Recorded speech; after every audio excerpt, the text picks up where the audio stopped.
আচ্ছা আমরা এখানে বসি। বসতে পারি, তবে তাড়াতাড়ি উঠতে হবে, না হলে আম্মু অনেক বকা দিবে। আম্মা টাম্মার কথা রাখো তো, এই দিনে দুপুরের মধ্যে না এই যে আম্মা খালাম্মার কথা বলতে হয় না, বাতের ব্যথা হয়।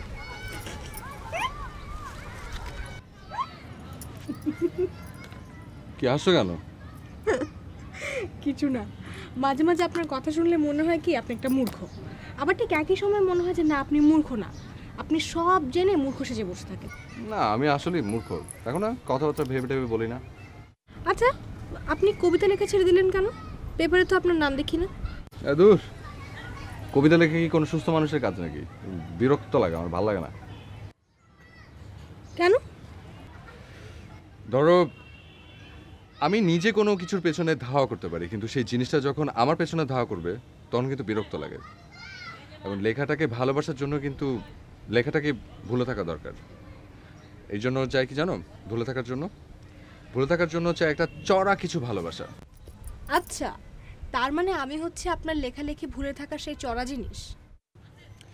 তুমি হচ্ছে আমার জগৎ ভুলে থাকার জিনিস। আমার মধ্যে কি আছে আপনি আমাকে কেন এত ভালোবাসেন? তোমার মধ্যে আছে প্রাণ, লাইফ।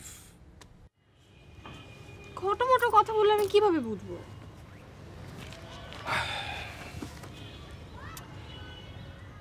তুমি কিন্তু আমার জীবনে একমাত্র মেয়ে না, আরো অনেক আছে, অনেক অনেক।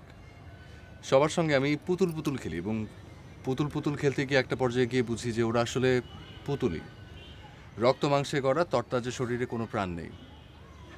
তোমার মধ্যে সেই প্রাণটা আছে, এবং আমি ওটা নিয়ে বেশ সুখে আছি, তাই অন্য কিছু খুঁজতেও যাই না। আমি কিন্তু কিছুই বুঝলাম না। এই যে তুমি অনেক কিছু বুঝো না, না এই এরকম থেকো, মানে সারা জীবন এরকম নির্বোধ থেকো, আমি কিন্তু তোমাকে অনেক ভালোবাসবো, সিরিয়াসলি।